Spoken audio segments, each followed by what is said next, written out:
दोस्तों नमस्कार, मैं के सिंह। आप देख रहे हैं अपना चहेता न्यूज़ चैनल जालौन टाइम्स।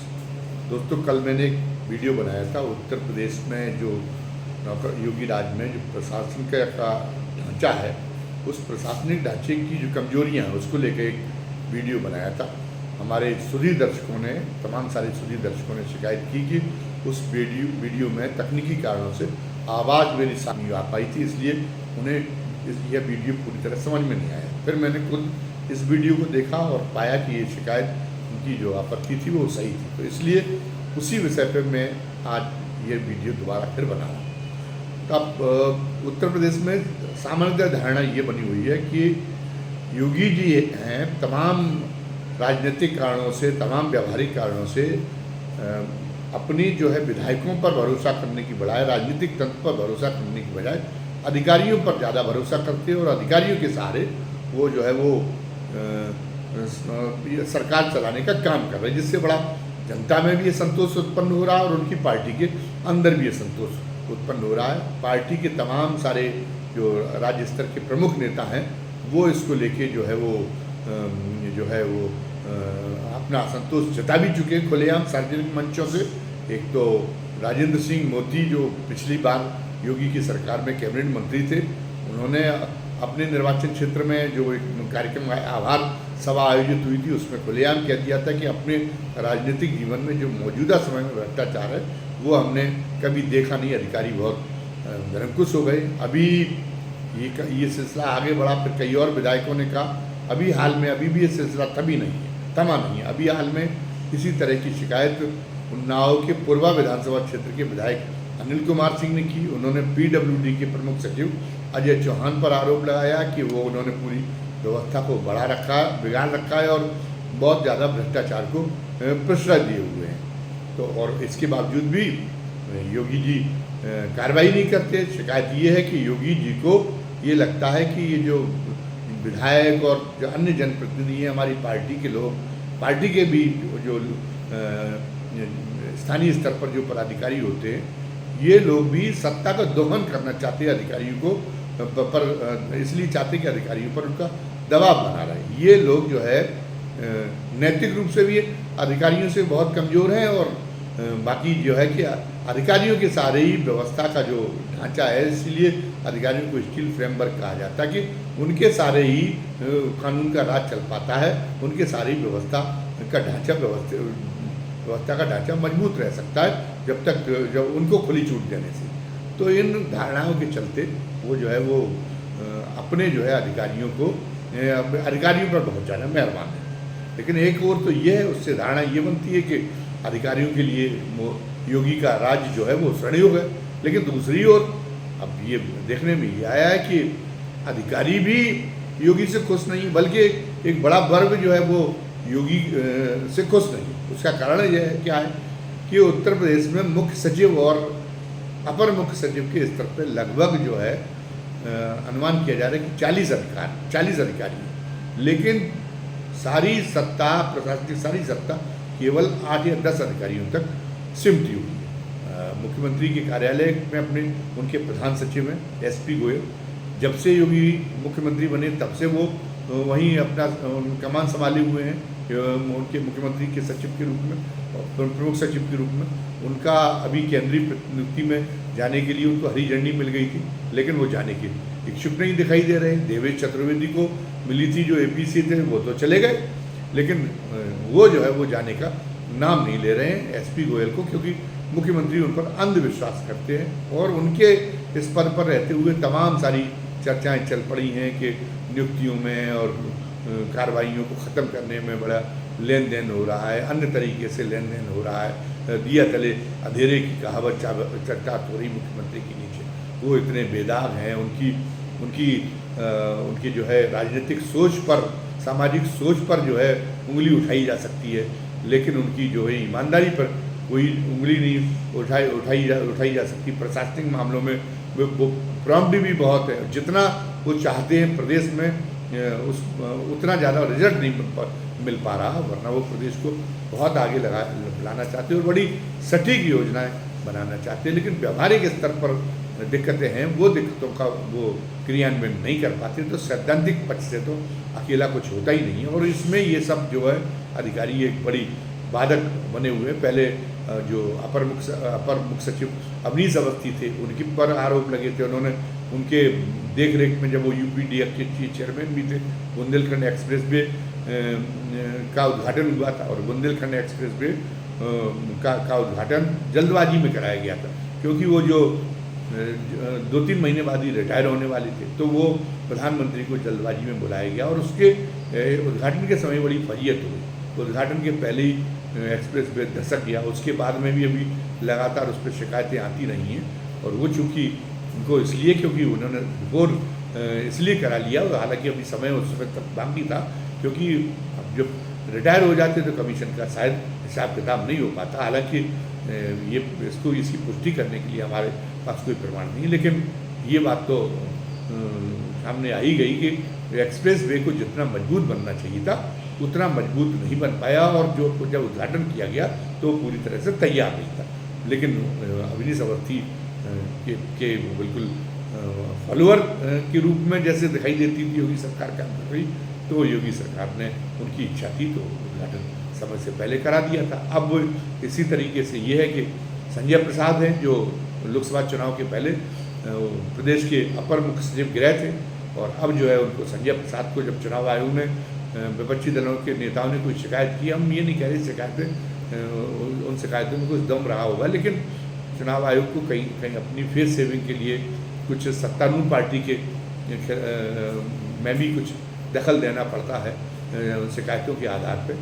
तो बाकी तो उन्होंने बड़े बड़े मुद्दे इग्नोर कर दिए जो प्रधानमंत्री जी तक जिनकी लपेट में आ रहे थे, तो उन्होंने जो है उसके तहत फेस सेविंग के तहत कि नहीं हम तो निष्पक्ष होकर काम कर रहे हैं और विपक्ष की भी अगर शिकायत में दम है तो हम उसको भी सुन रहे हैं, उसके तहत उन्होंने संजय प्रसाद को कह दिया था सरकार को कि इनको हटाइए। तो संजय प्रसाद को भी हटा के मुख्यमंत्री कार्यालय में लाया गया है, और उनकी जगह पे जो दीपक कुमार जो जिनके पास में ऑलरेडी जो है माध्यमिक शिक्षा, बेसिक शिक्षा और वित्त जैसे अत्यंत व्यस्ततम विभागों का कार्यभार था, उनको जो है अपर मुख्य सचिव गृह भी साथ साथ में बना दिया गया। तो पूरी जो 40 के लगभग जो है शीर्ष स्तर के अधिकारी हैं, और उनमें से केवल 8 या 10 अधिकारियों तक पूरी सत्ता सिमटी हुई है। सारे एक एक अधिकारी के ऊपर कई कई विभागों का बोझा है, और जबकि वो हर विभाग जो है उनमें तमाम ऐसे अधिकारी हैं उनके पास में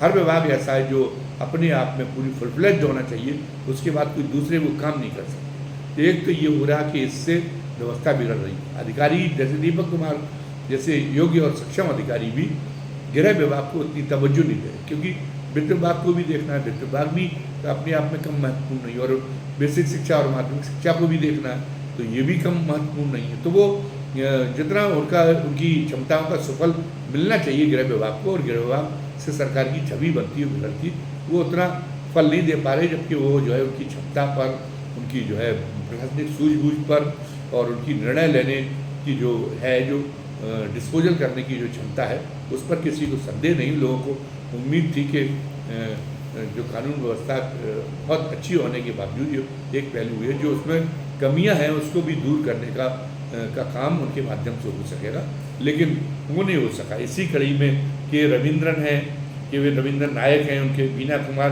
मीणा हैं, आलोक कुमार हैं, ये भी उनके योगी जी के बड़े जो है चहेते अधिकारियों में से गिने जाते हैं। इनके पास में भी कई कई विभागों का कार्यभार है। और पावर कारपोरेशन में योगी जी ने एम देवराज को अभी कुछ दिनों पहले हटाया था, क्योंकि एम देवराज की ये तो नहीं सुनने में आया कि उनकी सत्यनिष्ठा कहीं से कलंकित हो, ये तो आरोप उनके ऊपर नहीं लगे, लेकिन ये कहा जाता है कि वो अड़िया थे। पहले तो उनके जिन विभागों में रहे उन विभागों की मंत्रियों से उनकी नहीं बनी, और वहाँ पर भी जो है उन्होंने उनकी वजह से त्रस्त हो गए थे कर्मचारी। हालांकि ये कहा जाता है कि उन्होंने पावर कारपोरेशन में भ्रष्टाचार पर अंकुश लगाने की कोशिश की थी, इसलिए कर्मचारी त्रस्त हुए थे। और वो एक काम होना चाहिए, पावर कारपोरेशन में बहुत जो ज़बरदस्त भ्रष्टाचार है, इसलिए पावर कारपोरेशन घाटे में चलता है, उसकी मार उपभोक्ताओं को झेलनी पड़ती है। और प्रदेश की विद्युत व्यवस्था जो एक बहुत संवेदनशील एक मुद्दा है, उस पर फर्क पड़ता है। तो उसको सुधारने का उन्होंने प्रयास किया था। लेकिन ये मंत्री अब वो तो नौकरशाही की पृष्ठभूमि से आए थे। अरविंद कुमार शर्मा तो प्रधानमंत्री कार्यालय में प्रधानमंत्री के सबसे विश्वासपात्र और सबसे शक्तिशाली अधिकारी थे। तो वो अब होना चाहिए था कि IAS का सपोर्ट करता, तो उनके और उनके बीच में तो एम देवराज के बीच में तो ट्यूनिंग अच्छी होनी चाहिए। लेकिन एम देवराज की जो है ट्यूनिंग उनसे भी नहीं अच्छी, उनसे भी एम देवराज की नहीं बन पाई। तो एम देवराज को फिर जो है शंटिंग में फेंक दिया गया और वहाँ पर आशीष गर्ग को बना दिया गया MD, उसका चेयरमैन पावर कॉर्पोरेशन।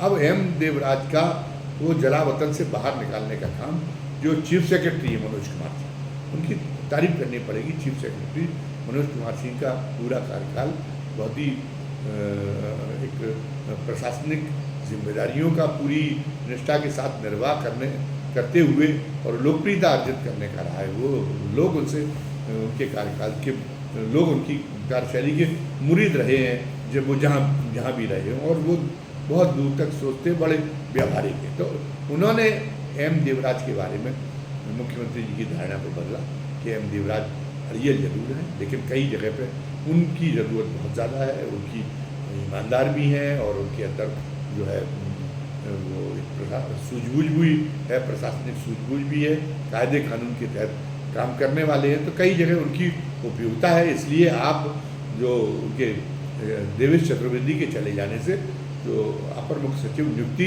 एवं कार्मिक का जो पद रिक्त हुआ है, इस पद पर जो एक जिम्मेदार अधिकारी की हम तलाश कर रहे हैं, उसके लिए उपयुक्त एम देवराज हैं। तो इसलिए एम देवराज को अब वहाँ पर वापस आए। लेकिन एम देवराज भी कई जो है कई विभागों का वो भी कार्यभार संभाले हुए हैं। तो ये जिन पर वो दिखा रहे हैं कि नहीं हम उन पर तो इनको पुरस्कृत कर रहे हैं, वो भी जो है वो भी उससे असुविधा का अनुभव कर रहे हैं। वो अधिकारी भी इतना ज़्यादा बोझा हो जाने की वजह से वो भी सुचारू ढंग से काम नहीं कर पा रहे, उनकी दक्षता भी प्रभावित हो रही है। और दूसरी ओर जो अधिकारी निठल्ले बने हुए हैं, जिनके पास में बड़ी संख्या में जिन अधिकारियों के पास में महत्वपूर्ण विभाग में मतलब अपना वो वक्त बिता रहे हैं, अब उन अधिकारियों को किस सज़ा का शिकार बनाया जा रहा है। तो उसको लेकर ये कहा जाता है कि योगी जी की सोच में तमाम अच्छाइयाँ होने के बावजूद भी कुछ जो है उनके अंदर कुछ उनकी सोच में कुछ गड़बड़ियाँ भी हैं। एक तो वो जिस जाति से आए हैं और मठाधीश एक प्रतिष्ठित धार्मिक संस्थान के मठाधीश की जो है हैसियत से उन्होंने काम किया। तो ये जो उनकी पृष्ठभूमि है, इस पृष्ठभूमि ने उनके अंदर एक गिरोहबंदी की मानसिकता को जन्म दे दिया। तो जो जिसको वो दिखाई देता कि मेरे गिरोह में ये है, तो उस पर तो वो मेहरबान रहते, उसी पर वो भरोसा करते, बाकी वो किसी पर भरोसा नहीं करते। तो इसलिए अधिकारियों के मामले में भी उनका यही जो है चुनने का रवैया यही है। तो एक गिरोह की तरह वो एक प्रशासनिक सत्ता को चलाने का काम कर रहे हैं। तो जो उनके गिरोह में है, जिनको वो अपने गिरोह का समझते हैं, उनको वो चाहे जैसा स्याह और सफेद करें, वो उनको सब कुछ उनको ही अपना उनकी सरकार का अर्पण किए हुए। और जो किसी वजह से कि अपने काम से काम रखने की आदत की वजह से या किसी और कारण से उनके गिरोह में शामिल नहीं हो पाए, उनका विश्वास उस ढंग से अर्जित नहीं कर पाए कि वो उन्हें अपना गिरोह का सदस्य समझे, तो उनको जो है उनको उन्होंने शंट कर रखा है उन अधिकारियों को। इसलिए उन अधिकारियों को जो है वो कोई महत्वपूर्ण कार्यभार नहीं दिए जा रहे, प्रशासनिक व्यवस्था बिगड़े तो बिगड़े। और दूसरी बात क्या है कि दूसरी बात ये है कि एक उनके जो धर्म के माध्यम से ऐसे परिवेश से आने वाले व्यक्ति के अंदर जो एक प्रवेश करा दिया जाता है, जिन धारणाओं को की गंदगी उसके मस्तिष्क में जमा दी जाती है कि नहीं जो वंचित जातियां हैं वो ईश्वरीय दंड का शिकार है, उन पर जो है बहुत ज़्यादा मेहरबानाना होना माने ईश्वरीय न्याय में अवरोध डालना। तो इसलिए वो ईश्वरीय तौर पर ही वंचित हैं, क्षमताओं से, प्रतिभा से, विवेक से उसलिए वंचित है। इसलिए उन पर एक कोई सत्ता को संतुलित करते हुए उन पर जब उनकी क्षमताओं पर बहुत ज़्यादा भरोसा करने की उपलब्ध नहीं की जाती। तो इसके तहत राहुल गांधी ने वहाँ तो मुद्दा उठाया है केंद्र में कि 90 जो भारत सरकार के जो सचिव, जो 90 सचिव हैं जो पूरी भारत सरकार चलाते हैं, उनमें केवल 3 OBC के लोग हैं। अब यहाँ पर भी ये आना है कि ये जो 8-10 की केवल मंडली है जहाँ तक प्रशासनिक सत्ता सिमटी हुई है। इसमें उत्तर प्रदेश के अंदर ओबीसी और एससी के लोग कितने हैं? हमें लगता है कि इसमें भी इक्का दुक्का कोई हो तो है।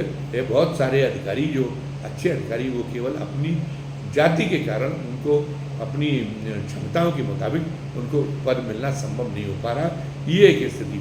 अब इसके चलते जो योगी जी के मंसूबे चरमराए हुए हैं, कोई अगर ये बातें अगर उनकी आ जाएं, हालांकि कई मामलों में उन्होंने अपना एक सत्ता चलाने के का जो इतना लंबा दौर हो गया 7 साल की 7 साल उत्तर प्रदेश में सरकार चलाते हुए, तो अनुभवों से उन्होंने कई बातें सीखी हैं। जब वो केवल सांसद थे उन बातों को नहीं सीख पाए थे, और वो सामाजिक जो स्थितियां हैं, जो सामाजिक व्यवस्था है उसके मर्म को भी समझे, तो अब उनको थोड़ा डाइल्यूट हुआ वो जो उसके बारे में वर्ण व्यवस्था को लेके, वर्ण व्यवस्था के समर्थन की उनकी जो कट्टर सोचती है वो थोड़ी डाइल्यूट हो रही है, दिखाई दे रहा है। और वो अब हो सकता है कि वो थोड़ा उदारवादी रवैया दलित और पिछड़े वर्ग के अधिकारियों पर भरोसा करने के मामले में भी दिखाएं, और ये इससे जो है स्थितियाँ बदलें।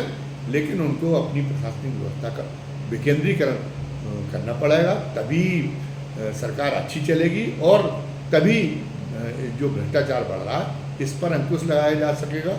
अच्छी बात यह है कि उनको जो है चीफ सेक्रेटरी के रूप में, अभी तक तो वो अपनी पसंद का चीफ सेक्रेटरी नियुक्त नहीं कर पाए थे, एक अच्छा सेनापति मिला है, और वित्त और गृह जैसे बहुत ही जिम्मेदार विभाग संभाले हुए दीपक कुमार के बारे में भी यही बात कही जा सकती है। तो अब कुल मिला के टीम अच्छी है, लेकिन टीम को उतना ही काम दीजिए, टीम में क्षमतावान अफसर को जितने काम का बोझा वो ढो सकें। बाकी आप अन्य अधिकारियों पर भी जो लूप लाइन में पड़े उन पर भी भरोसा करिए, और प्रशासनिक व्यवस्था को विकेंद्रित करने का प्रयास करिए, इसके नतीजे ज़्यादा अच्छे निकलेंगे। उम्मीद है कि योगी जी की जो उनको सलाह देने वाले लोग हैं ये इस बात को समझेंगे और उनको इस मामले में वाजिब सलाह देंगे। अभी के वीडियो में बस इतना ही।